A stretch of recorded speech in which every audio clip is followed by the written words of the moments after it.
নমস্কার। যাদের কালসর্প দোষ আছে, যাদের মাঙ্গলিক দোষ আছে, যাদের পিতৃদোষ আছে বা কুণ্ডলিতে কোনো দোষ আছে, সেই ব্যক্তিদের জন্য বলবো করুন এই টোটকাটা, ভীষণ ভালো কাজ হবে।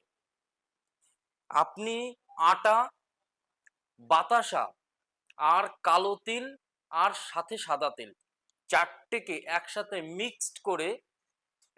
মিক্সড করে সকালবেলা মর্নিং ওয়ার্কের সময় অথবা সকালবেলা ঘুম থেকে উঠে নিজের পাশের কোনো গার্ডেন বা কোনো বট গাছ তলায় সেখানে গিয়ে ওটাকে একসাথে মিক্সড করে রেখে আসুন। যাদের দেনা প্রচন্ড পরিমাণে আছে, দেনা কম হবে, প্লাস যাদের কোনো কুণ্ডলিতে দোষ আছে, কালসর্প হোক, মাঙ্গলিক হোক কি পিতৃদোষ আছে, খুব ভালো ফল দেবে, অবশ্যই দেবে। এবং সাথে মুখে ওম নমঃ শিবায় বলতে থাকবেন, নমঃ শিবায়, নমঃ শিবায়, নমঃ শিবায়, এরকম মুখে বলে ওই জিনিসটা গাছের গোড়ায় রেখে আসবেন, খুব ভালো হবে কিন্তু। নমস্কার, জয় মা কালী, জয় বাবা।